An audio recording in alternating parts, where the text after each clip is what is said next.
The stage lights at Camp Pendleton cut out at 9:15. The USO coordinator stood in front of 300 soldiers shipping to Vietnam at dawn and said the show was canceled. The headliner couldn't make it. Wait, because what rolled through the base gate about 40 minutes later wasn't on any schedule, wasn't cleared by any agency, and would become the one story those men told their grandchildren if they made it home alive. John Wayne got the call at 6:30 from a guy he knew in military liaison, voice tight with embarrassment. "Duke, I know you don't handle these things, but we got a situation at Pendleton. Deployment at 0600 300 boys, and the USO show just fell through. Performer got sick, can't travel. These kids are going into the jungle in 12 hours, and we got nothing for them." Wayne didn't say anything for a moment. The line hummed with static, and something else, the weight of 300 kids staring at an empty stage on their last night in America. Then he asked one question. What time were they expecting the show? 9:30, but we're gonna have to cancel, and don't cancel anything. Wayne hung up and dialed another number from memory. It rang 4 times before a familiar voice answered, smooth and slightly annoyed. "Yeah? Dean, it's John." Dean Martin paused. They'd worked together, respected each other's work. But this wasn't a social call, and both men knew it. Wayne could hear background noise, glasses clinking, someone laughing, probably a late dinner in Los Angeles. "What's going on, Duke?" "Camp Pendleton. Tonight, 300 boys shipping to Vietnam at dawn, and their show just got pulled. I'm going down there. Thought you might want to come." Dean was quiet for 5 full seconds. Wayne could picture him standing there, weighing it. Then Dean said, "I got friends with boys over there. They write home, but the letters don't say much, just that it's hard." "I know. What time you leaving?" "Hour. Pendleton's 2 hours south. Show was supposed to start at 9:30. We can make it if we leave by 7:30. I'll be ready." "John, I got 2 people I need to call. If we're doing this, we do it right." Wayne understood what that meant.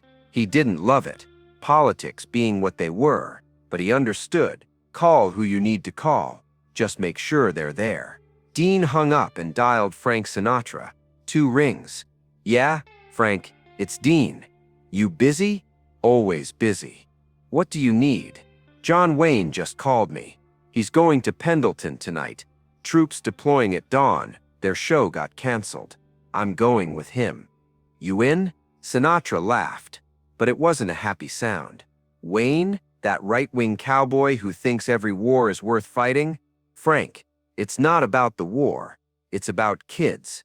They're 18, 19 years old, and tomorrow morning they get on a plane, and half of them don't come back.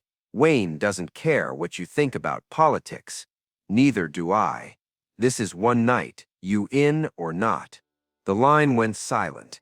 Dean could hear Sinatra breathing, thinking, probably staring at a wall somewhere in his house. Then Frank said, "Call Sammy. If we're doing this, we do it together." Dean called Sammy Davis Jr. next. Sammy picked up on the first ring, voice bright. "Dino, what's happening? You free tonight?" "Define free." "Camp Pendleton. Troops. Vietnam. Dawn. Wayne and Frank are already in." Sammy didn't hesitate. Not even half a second. "What time?" "Look at that. 4 men. 4 different lives. 4 different politics. And every single one of them said yes within 30 minutes. Not one of them asked what they'd be paid. Not one of them asked if there'd be cameras. They just asked what time, because some things go deeper than disagreement, and 300 kids heading to a war zone is one of them. Wayne drove. Dean sat passenger, Frank and Sammy in the back. The car smelled like leather and cigarette smoke. The freeway stretched out ahead of them, headlights cutting through the California dusk. They'd left at 7:30 sharp.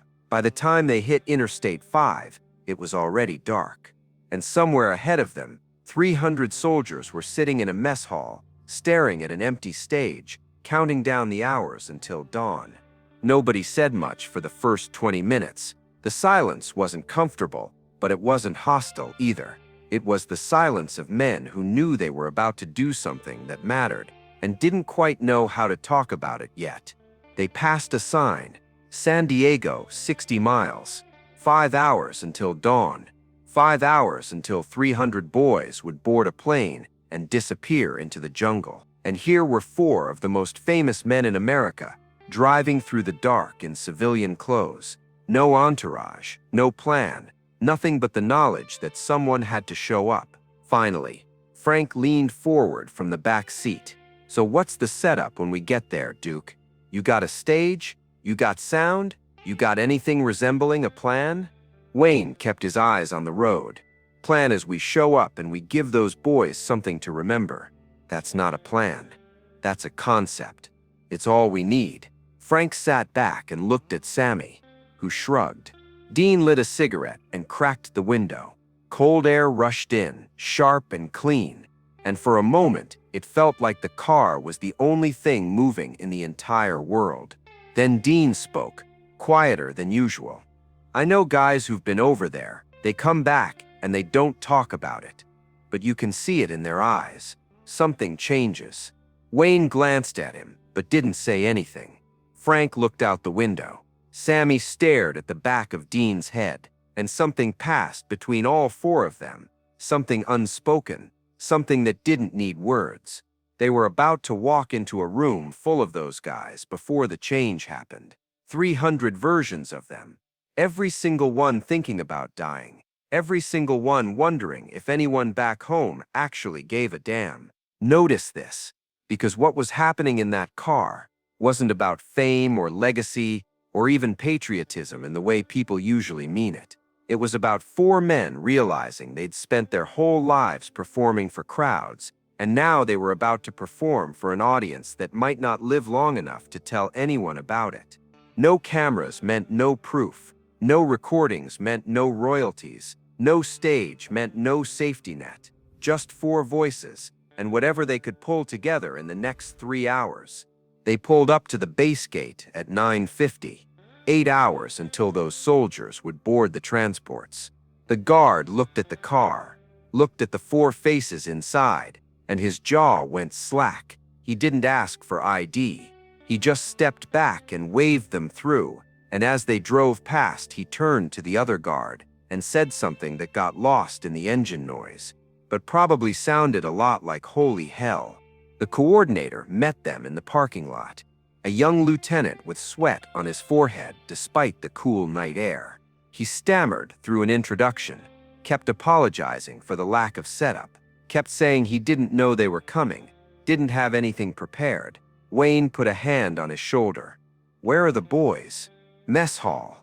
We told them the show was canceled, but nobody left. They're just sitting there." "Then let's not keep them waiting. Walk with them for a second." 4 men in civilian clothes. No costumes, no makeup, no handlers. Wayne in a leather jacket and jeans. Dean in slacks and a casual shirt. Frank in a cardigan and loafers.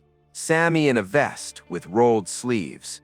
They looked like 4 guys who'd finished dinner and decided to drop by, and they were about to walk into a mess hall full of soldiers who'd been told their last night in America was going to be spent in silence. The door opened. 300 heads turned, and for about 5 seconds, nobody moved. Nobody breathed. Nobody blinked.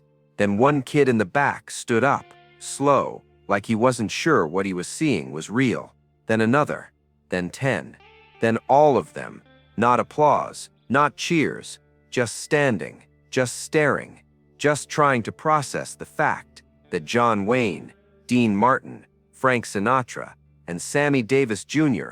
had walked into their mess hall with no cameras, no stage, no explanation. Wayne stepped forward first. He didn't have a microphone, and he didn't need one. The room was silent enough to hear bootlaces shift. "We heard your show got canceled," he said, voice steady and carrying to the back without effort. "We heard you boys are shipping out at dawn, and we figured that's not right. So we came down here to fix it." A soldier in the front row, kid with a buzz cut and a scar over his left eyebrow, said, "Sir, are you really here?" His voice cracked halfway through. Dean smiled and spread his hands. "If I'm not really here, somebody better wake me up." Laughter. Real laughter. The kind that breaks tension like glass shattering. The room shifted. Soldiers sat back down, but they didn't relax. They leaned forward, eyes wide, waiting. Wayne looked back at the other three, gave a small nod, and said, "Let's give them a night. Listen carefully now. What happened next wasn't a performance in the traditional sense. No stage, no lights except overhead fluorescence that hummed and flickered. No sound system, no band, no script, just a cleared space in the middle of the mess hall, and four men who'd spent their lives entertaining, now doing it without any of the tools that made them legends. Frank went first, stood in the middle of the room, hands in pockets, looked around at 300 faces. "You guys like music?" A few nervous laughs. "Good, because I'm about to sing something, and I don't have a band, don't have a mic, and I'm pretty sure I'm going to embarrass myself. But you know what? You're worth it." He sang "Strangers in the Night," a cappella. No accompaniment, no reverb, no studio magic. Just his voice, raw and unfiltered, filling every corner of that room. And here's the thing about Frank Sinatra's voice: when you strip everything else away, it's still one of the most powerful instruments ever created. Soldiers didn't move. Some closed their eyes, some stared at the ceiling, some just watched his face, memorizing every line, every expression, because they knew they'd never see anything like this again. When he finished, the silence lasted 3 full seconds. Then applause came, not polite, not performative, but the kind that rattles windows and shakes floors. Dean went next, told jokes, but not his Vegas material, not the polished routines. He told stories about being drafted in World War II, about serving his time stateside and what he learned from the guys who shipped overseas, about the ones who came back and the ones who didn't. "And you know what?" he said, looking around the room. "Those guys are why I'm here tonight, because they taught me that when somebody's about to put their life on the line, you show up for them. You don't mail it in, you show up." A soldier in the middle, tall kid with red hair and freckles, wiped his eyes and didn't bother hiding it. The kid next to him put a hand on his shoulder. Dean kept talking, kept the room laughing and breathing, because that's what he did. He made people forget they were scared, even if only for a few minutes. Remember something here, because it's easy to hear this story and think it was smooth, polished, perfect. It wasn't. Dean's voice cracked twice. Frank forgot lyrics and had to hum through a verse. Sammy tripped during a dance move. Wayne stumbled over his words, but none of that mattered. The soldiers didn't want perfection. They wanted presence. They wanted proof that someone cared enough to show up. Sammy danced. No music, just rhythm, just his feet on concrete, tapping out a beat that everybody felt in their chests. Then he started singing something upbeat, something that got soldiers clapping along. He pulled one kid up to dance with him, short guy who couldn't have been more than 17, and the kid stumbled through it, laughing the whole time, and the room erupted. Somebody whistled. Somebody else shouted, "Go, Jimmy!" And for 30 seconds, that kid wasn't about to go to war. He was just dancing with Sammy Davis Jr., and that was the only thing in the world. Wayne didn't perform. He walked, sat at tables, asked names. "Where are you from? What are you gonna do when you get back?" He didn't give speeches, didn't lecture, just listened. And every time a soldier tried to thank him, Wayne shook his head and said, "You don't thank me, I thank you." Wait, because around 11:30, with less than 2 hours left before anyone would sleep, and less than 7 hours before Wheels Up, one soldier stood. Kid from Ohio with a thick accent and dirt permanently under his fingernails. He looked at Wayne and asked the question everyone had been thinking. "Mr. Wayne, do you think we're doing the right thing over there?" The room went dead. Frank stopped mid-sentence. Dean straightened in his chair. Sammy froze. Every eye turned to Wayne. And Wayne looked at that kid for a long, long time. You could see him weighing words, measuring consequences, deciding how much truth to give. "I think," Wayne said slowly, "you're doing what your country asked you to do. Whether that's right or wrong isn't for me to decide tonight. Tonight's not about politics or policy or any of that. Tonight's about you, and you deserve better than spending your last hours worrying about things you can't control." The kid nodded, sat down, and Frank picked up where he left off like nothing had happened. But something had happened. Wayne had just threaded an impossible needle, acknowledged the question, honored the doubt, and refused to let division rip the room apart. Every man there, whether they agreed with him or not, respected him for it.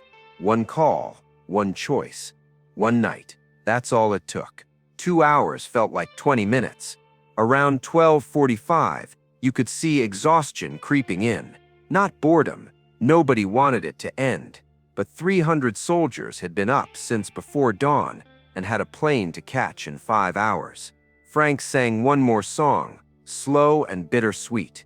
Dean told one last story. Sammy did a final routine that left everyone grinning, and Wayne stood in the center of the room and said what needed saying. "We're gonna let you get some sleep. But before we go, I want you to know, we didn't come here because someone told us to. We came because you earned it. Every single one of you. And when you're over there, when it gets hard, I want you to remember tonight, not because of us, but because it proves something. It proves people back home care, not about what you're fighting for, about who you are." The soldiers stood, not on command, just instinct, and they didn't applaud this time. They just stood there, 300 young men in fatigues, staring at 4 legends who'd given them something no one could take away. And Wayne, Frank, Dean, and Sammy walked to the door. Nobody spoke until they were outside. The lieutenant met them in the parking lot, hands shaking, trying to find words. Wayne shook his hand. "Take care of them. That's all," he said. The lieutenant nodded, and the 4 men got back in the car. Nobody spoke for 30 miles. Then Frank said, "We should have done that a long time ago." Dean nodded. "Yeah." Wayne kept driving. Sammy stared out the window at dark California hills rolling past, and somewhere behind them, 300 soldiers were lying in bunks, staring at ceilings, replaying every moment. Some would make it home, some wouldn't, but every single one would carry that night for the rest of their lives, however long that turned out to be. If you enjoyed spending this time here, I'd be grateful if you'd consider subscribing. A simple like also helps more than you'd think. And if you want to hear what happened the night Wayne walked into a studio executive's office and refused to leave until the man signed a contract he'd been avoiding for months, tell me in the comments.